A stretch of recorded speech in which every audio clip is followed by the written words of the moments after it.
सिंह और आप देख रहे हैं पीपल भारत और मेरे साथ मेरे सहयोगी आरिफ हसन भी हैं। आज बात करेंगे राजनाथ सिंह जिस तरह से चीन में गए हैं एससीओ बैठक में, रक्षा मंत्रियों की जो बैठक चल रही है वहां पर उनके तेवर जो है वो काफी तल्ख दिखाई दे रहे हैं। इन्हीं तेवरों पर बात करेंगे और बात करेंगे कि आखिरकार राजनाथ सिंह इतने तल्ख तेवरों में क्यों हैं।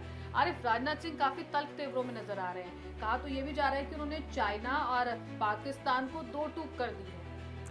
नहीं, उसका रीज़न है और उनको होना भी चाहिए था, क्योंकि जो वहाँ पे जॉइंट स्टेटमेंट है जिसके ऊपर उन्होंने साइन करने से इनकार किया है, उसका रीज़न ये है कि उसके अंदर जो भी पहलगाम के अंदर हमला हुआ था उसका कोई जिक्र नहीं है। और उसके अंदर जो जिक्र है वो सिर्फ इस बात का जिक्र है कि बलूचिस्तान के अंदर जो वहाँ पर ये डॉक्यूमेंट्स ऑफ बलूचिस्तान है उसका जिक्र किया गया। उसके अंदर भी ये भारत के ऊपर इल्ज़ाम लगा दिया गया कि भारत वहाँ पर गड़बड़ी फैला रहा है। तो यकीनी बात थी कि इसके बारे में तो उनको ज़ाहिर सी फिक्र करनी चाहिए थी, चिंतित होना भी चाहिए था। और इसके बारे में अगर वो इस स्टेटमेंट पर साइन नहीं कर रहे तो अपनी जगह पर सही है, क्योंकि हमें ये जानना होगा कि ये जो फोरम है एससीओ फोरम जो है ये रीजनल सिक्योरिटी के लिए बनाया गया था। और दूसरा एक और फोरम जो है ब्रिक्स, वो जो है वो इकोनॉमिक फोरम है, वो इकोनॉमिक डेवलपमेंट के लिए फोरम बनाया गया था। जब आप उसके अंदर इस तरीके से करेंगे कि आपने भारत को तो बिल्कुल नेगलेक्ट कर दिया और पाकिस्तान को उसके अंदर शामिल कर दिया, तो यकीनी तौर पे राजनाथ सिंह का नाराज़ होना या इस तरह से बात करना, साइन ना करना 100% जायज़ है। लेकिन दूसरी तरफ उन्होंने अफगानिस्तान को अपना दोस्त बताया, राजनाथ सिंह ने। हाँ, तो राजनाथ सिंह ने ये बताया दोस्त, क्योंकि जब ऑपरेशन सिंदूर हुआ था तो हमारे साथ कौन था? हमारे साथ जो यहाँ पर आए थे वो एक तो फॉरेन मिनिस्टर आए थे कहाँ के, सऊदी अरब के, और दूसरे फॉरेन मिनिस्टर आए थे ईरान के, और एक उनके जो ये समझ लीजिए जिसे कहते हैं रक्षा सेक्रेटरी जो भी थे उनके अफगानिस्तान के, वो आए थे। लेकिन वो उसके इतना हाईलाइट नहीं किया गया, इन दो को हाईलाइट किया गया। तो उन्होंने अफगानिस्तान को अपना दोस्त भी बताया। और अगर इसमें कोई सच्चाई भी है तो उससे इनकार क्या कर सकता है? क्या पाकिस्तान हमारे गड़बड़ नहीं करता है क्या? सब कुछ तो वही कर रहा, हालांकि अभी तक हमारे ऊपर कोई इल्ज़ाम साबित नहीं हुआ है। लेकिन जिस तरह से चाइना को उन्होंने कड़ी फटकार लगाई है, चाइना एक बड़ी कंट्री, एक स्ट्रॉन्ग कंट्री है। पाकिस्तान को तो अक्सर हम हर जहाँ पे भी हमें ज़रूरत मिलती है, जहाँ पे भी हमें मंच मिलता है, पाकिस्तान को हम ज़रूर कोशिश करते हैं साइडलाइन करने की कूटनीतिक तरीके से। लेकिन जिस तरह से चाइना को भी उन्होंने फटकार लगाई है, क्या कहीं ना कहीं ये भारत का ये नहीं दिखाता कि भारत स्ट्रॉन्ग होता जा रहा है? नहीं, मैं भारत की फॉरेन पॉलिसी इसके अंदर जो इस वक्त चाइना ने और रूस ने, ये रूस भी शामिल है, एससीओ में तो सब लोग शामिल हैं, जो जॉइंट स्टेटमेंट आ रहा है वो भारत की अपनी ही, जैसे कहना, अपनी फॉरेन पॉलिसी का नतीजा है। रीज़न क्या है? आप ब्रिक्स और एससीओ, जो मैंने दो का नाम लिया, अभी हम एससीओ की बात कर रहे हैं। एससीओ क्या है? सिक्योरिटी ऑफ रीजनल, मतलब इस जो रीजनल है इसके लाई हैं, इनके लिए सिक्योरिटी के सभी उसके अंदर सब शामिल है। लेकिन आप ये समझ लीजिए एससीओ के अंदर आपको शामिल किसने कराया था? रूस ने शामिल कराया था ना आपको एससीओ के अंदर, और रूस के कहने पर चाइना ने शामिल किया था। लेकिन अभी जब एससीओ की मीटिंग हुई है उसके बारे में जो स्टेटमेंट आया एससीओ का ईरान के बारे में, जो जंग चल रही थी, पूरे जितने मेंबर थे सब उस लाइन पर थे, एक स्टेटमेंट पर थे कि वो इसराइल की निंदा कर रहे थे। इसराइल ने जाहिर सी बात है किसी एक कंट्री की सॉवरेनिटी को उसके ऊपर हमला किया था, और तमाम जितने भी कानून थे, इंटरनेशनल लॉ थे, सबको उसकी खिलाफ वर्जी की थी, उल्लंघन किया था। तो एक स्टेटमेंट जा रहा था सबका, भारत ने उसके अंदर साथ नहीं दिया, भारत ने उसके अंदर एब्सटेन किया। अच्छा, भारत की एक और भी प्रॉब्लम आ रही है कि वो उससे क्यों नाराज है। ये जो दो मैंने फोरम बताए, ब्रिक्स और एससीओ, ये क्या है?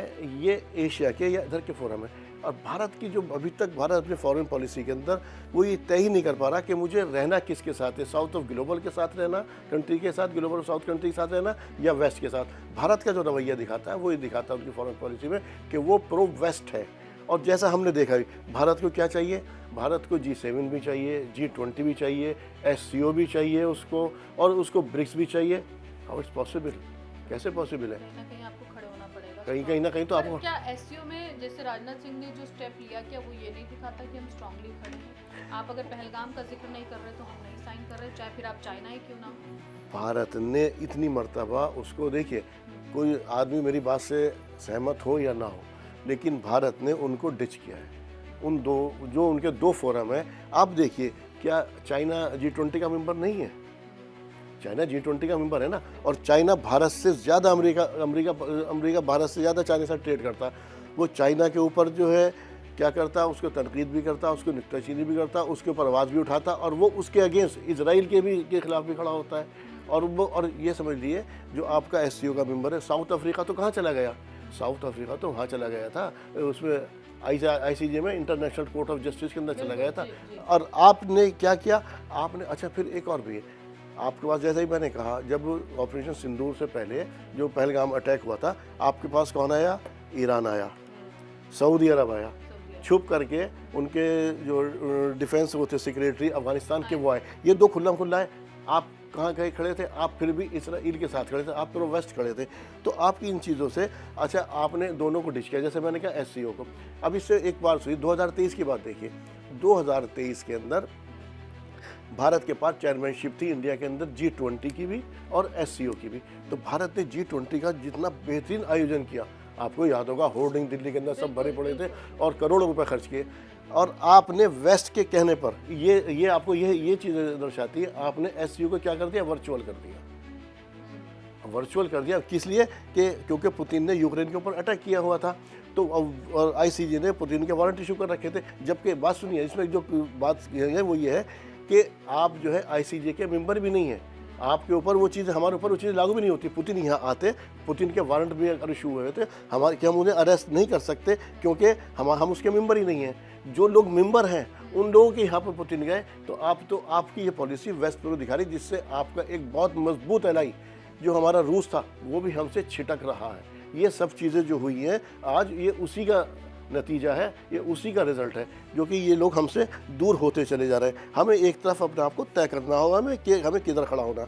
हम अभी आप देखिए, अभी जंग बंद हो गई, अभी आप ईरान के साथ देखिए, ईरान के साथ क्या है आपके साथ, ईरान आपके साथ खड़ा रहा, यहाँ पर आया जब ऑपरेशन सिंदूर के साथ। इसराइल से तो कोई नहीं आया, आपको हथियार मिले नहीं मिले किसी का नहीं मालूम, जो भी कुछ आपको वो टेक्निकल सपोर्ट दे रहा था या नहीं दे रहा था। पाकिस्तान के साथ तुर्की खड़ा था, चाइना खड़ा था, वो उसके साथ खड़े थे। आप देखिए इसके अंदर अब ये क्या है, ईरान SCO का मेंबर भी है, ब्रिक्स का मेंबर भी है, आप भी दोनों के मेंबर हैं।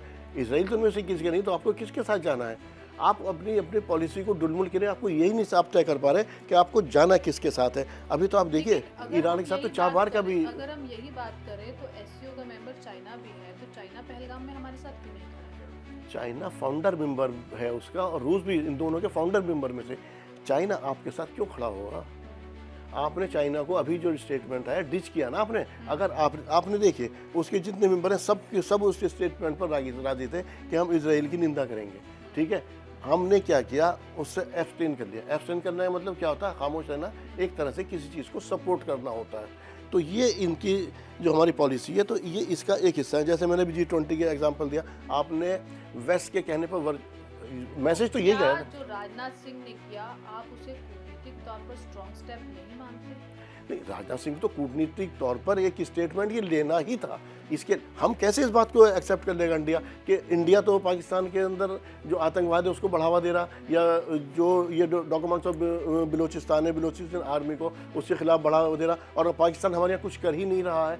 ये तो अब इस वक्त कंडीशन ये हो गई है कि भारत को एक वक्त में, इससे पहले कि वो लोग इनको अलग करें, भारत को ये दोनों फोरम छोड़ देने चाहिए। क्यों? हाँ, क्योंकि देखिए भारत ने एक और भी काम किया था। अभी ब्रिक्स का जब ये हुआ था, इससे पहले अभी रिसेंट जो इसकी समिट हुई थी फॉरेन मिनिस्टर की, भारत ने अपना फॉरेन मिनिस्टर भेजा ही नहीं, वेस्ट के दबाव में आकर के। तो आप वेस्ट प्रो, आप क्या चाहते हैं? दिखा रहा है, आपका हर स्टेप दिखा रहा है कि वेस्ट प्रो होते हैं, आप वेस्ट प्रो हो जाए। अच्छा, भारत की भी इसके अंदर एक और है, भारत क्या चाह रहा है, उसे चाह रहा है कि वक्त के साथ साथ जो वर्ल्ड ऑर्डर हो रहा है, दुनिया का वर्ल्ड ऑर्डर है, वो चेंज हो रहा है। उसके भारत उसके अंदर जगह अपनी तलाश कहाँ कर रहा है, वक्त के साथ साथ अमेरिका कमज़ोर हो रहा है।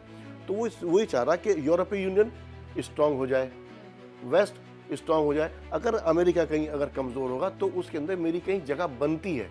भारत ये सोच रहा है कि स्ट्रांग हो, लेकिन आपका जो डुलमुल रवैया ना, वो इतना आसान नहीं है जितना आप सोच रहे हैं। आपको एक तरफ, या फिर तो आप इन दोनों फोरम को छोड़ दीजिए और जाकर के आप सीधे वहीं खड़े हो जाइए।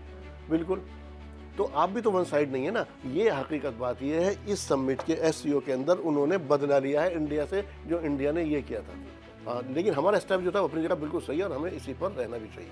बहुत बहुत शुक्रिया आरिफ। तो स्टेप की बात आरिफ ने की, राजनाथ सिंह की हम लगातार बात कर रहे थे कि किस तरह से हमारे रक्षा मंत्री ने बाहर जब एससीओ की समिट हो रही है वहाँ पर चाइना में जाकर एक स्ट्रॉन्ग स्टेप उन्होंने दिखाया जिसकी कहीं ना कहीं अब ज़रूरत थी, क्योंकि हम कई जगह पीछे पड़ते जा रहे थे, हम स्ट्रॉन्ग स्टेप नहीं दिखा रहे थे। लेकिन हमने ये दिखा दिया कि जहाँ आतंकवाद की बात होगी, अगर वहाँ पहलगाम की बात नहीं करेंगे, वहाँ पाकिस्तान पे सवाल नहीं उठाएंगे, तो माफ़ कीजिए जनाब, हम वहाँ किसी पर भी साइन नहीं करेंगे, भरोसा नहीं करेंगे। यानी कि भारत अपनी बात रख सकता है सामने। फिलहाल मेरे साथ इतना ही, मुझे दीजिए इजाजत।